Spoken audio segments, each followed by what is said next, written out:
Welcome to Marxism, Schmarxism. Today I have an audiobook titled The Dictatorship of the Proletariat by Joseph Weydemeyer, written in 1852.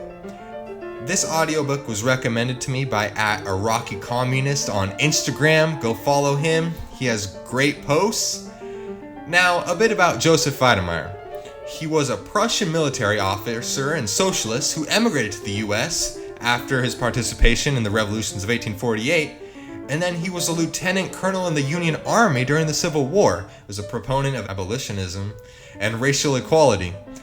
So, without further ado, here is the audiobook. It was the proletariat whose fight won for the bourgeoisie victory over all the other classes of society in the more developed countries of Europe. It is up to the proletariat alone to break this rule in turn, and to proclaim the rule of its own class. The class that no longer has any other class below it. The desperate protests raised everywhere against this prospect by the leaders of the so-called radical opposition will not change the course of events and will not make possible any conciliation between opponents who can only annihilate each other. The proletariat and the bourgeoisie are both the offspring of steam, the products of modern industry. They have been shaped by the latter, and the other elements of society dissolve more and more into these two antitheses. The power of feudalism has been broken, even though the medieval rubbish of privilege has not been removed everywhere. The proud nobleman has been forced to give up the ways of his forefathers and adopt the bourgeois way of life. The petty bourgeoisie is everywhere on the threshold of bankruptcy. The guild regulations, still cherished with so much solicitude in Germany and even restored by Prussia's romantic king, have proved ineffective against the superior power of big capital. Every business crisis throws thousands of small owners into the ranks of the proletariat. A single new machine can ruin whole branches of business. But the disappearance of the petty bourgeoisie means the disappearance of the class which has up to now formed the bridge between bourgeoisie and proletariat, and which, while it did not reconcile the contradictions between them, at least veiled them. However, it is an old principle of experience that no social class, even if the ground under its feet is already giving way, abandons its hope that it will be restored to its former position as long as its demise is not an accomplished fact. And there has never been a death of fools to make a system out of these ignorant hopes. They would sacrifice a whole process of development to their philanthropic fantasies, if only the world would accommodate itself to their whims for a single day. Today, there is no longer any branch of business which is secure against the inroads of big industry. Even where the machine cannot penetrate, the continuing division of labor is enough anyway to turn man into a machine himself, and to replace the work of a man more and more by the cheaper work of women and children. Modern industry concentrates capital in fewer and fewer hands because, in contrast to medieval hand labor, it can only be undertaken with large financial means. It is natural that for the great mass of those who have been robbed and degraded from independent workers into machines, only the worst sides of this development have made themselves felt. The first and crudest opposition to this development vented itself, therefore, in the destruction of machines, and it was above all the factory workers who resorted to this in order to improve their lot. Their opposition became more intelligent only when they had proved the fruitlessness of this and other means of individual resistance. Every new attempt had only served to make them feel even more strongly their dependence on industry and the impossibility of ever emancipating themselves from it, since they were the first to suffer from its ups and downs. But every new attempt had also woven firmer ties among the various sections of the proletariat. They came to know their community of interest. In a word, they came to feel that they were a class, one which could gain victory only together in industry and not against it.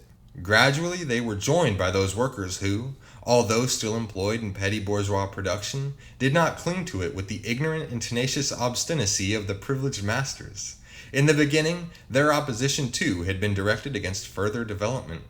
Their ideal was the re-establishment of the artisan crafts, the dissolution of big industry, the dissolution of society into a big artisan association, and by preference they joined with those who, like W. Whiteling, knew how to combine these reactionary hopes into a system, or they let themselves be misused and exploited by those who knew how to flatter their naive ideas. But only a few violent upheavals were needed to destroy this dream world, and in the old world these false leaders were soon abandoned by the mass of the workers. Modern industry not only concentrates capital in fewer and fewer hands, it also concentrates the masses at certain points. In this way, it brings about a far greater increase in population, while on the other hand, it makes human power more and more superfluous through its constant expansion of machine work. The so-called surplus population, i.e., that part which present-day society can no longer employ, and consequently for which it can no longer provide, is growing every day. Thereby, the state of war in which present-day society finds itself becomes permanent, until the overthrow of the existing relationships comes about, and the exploitation of the masses for the benefit of a small minority is brought to an end. Quote, "Hitherto, every form of society has been based, as we have already seen, on the antagonism of oppressing and oppressed classes. But in order to oppress a class, certain conditions must be assured to it under which it can, at least, continue its slavish existence. The serf, in the period of serfdom, raised himself to membership in the commune, just as the petty bourgeois, under the yoke of feudal absolutism, managed to develop into a bourgeois. The modern laborer, on the contrary, instead of rising with the progress of industry, sinks deeper and deeper below the conditions of existence of his own class. He becomes a pauper, and pauperism develops more rapidly than population and wealth. And here it becomes evident that the bourgeoisie is unfit any longer to be the ruling class in society, and to impose its conditions of existence upon society as an overriding law. It is unfit to rule because it is incompetent to assure an existence to its slave within his slavery, because it cannot help letting him sink into such a state that it has to feed him instead of being fed by him. Society can no longer live under this bourgeoisie. In other words, its existence is no longer compatible with society." Unquote. The rule of the bourgeoisie has to be removed, but not in order to return to the Middle Ages or divide up capital or destroy the machines, but in order to bring the benefits of industrial achievements to all of society. The constantly progressing concentration of capital and the instruments of production in the hands of individuals can reach its final goal only through concentration in the hands of the state. Modern industry has arrived at the degree of development of which it was capable within the boundaries which private property sets everywhere. The ever-growing intensity of business crises shows that the productive forces are close to breaking down these boundaries, just as the rise of industry destroyed medieval forms of production.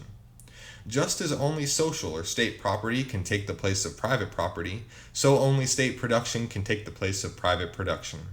The violation of property, which precedes this transformation, is the same as that which we see daily committed by large capital against small capital, the difference being only that in the latter case it is done in the interest of individuals, and in the former case in the interest of the whole society. It is quite plain that there cannot be here any question of gradual, peaceful transitions. It is a struggle for existence in which the bourgeoisie stakes everything in order to save everything, and into which the proletariat is driven ever and again by want and unbearable pressure, until it finally succeeds in tearing down the barriers which keep it from enjoying the riches of this earth. The petty bourgeoisie plays the role of the Philistine, timid but sometimes driven to despair, who at one moment is pushed by similar pressures to the side of the proletariat, and at another is turned into a traitor to those who had just been his fellow fighters by the smallest concession to his dirty self-seeking.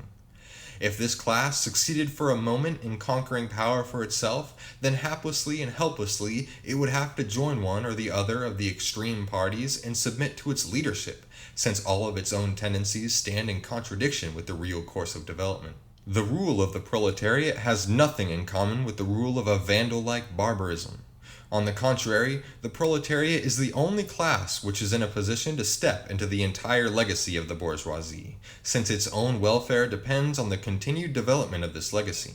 It is the last class that will exercise rule, for with the abolition of all class privileges, all remaining classes will dissolve into it, just as even now it absorbs all creative elements of the other classes who have achieved a theoretical understanding of the historical movement.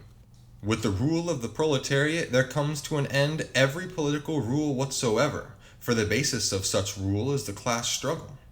Quote, "In place of the old bourgeois society, with its classes and class antagonisms, we shall have an association, in which the free development of each is the condition for the free development of all." Unquote. If a revolution is to be victoriously carried through, it will require a concentrated power, a dictatorship at its head. Cromwell's dictatorship was necessary in order to establish the supremacy of the English bourgeoisie. The terrorism of the Paris Commune and the Committee of Public Safety alone succeeded in breaking the resistance of the feudal lords on French soil. Without the dictatorship of the proletariat, which is concentrated in the big cities, the bourgeois restriction will not be done away with. Thank you for listening to the audiobook.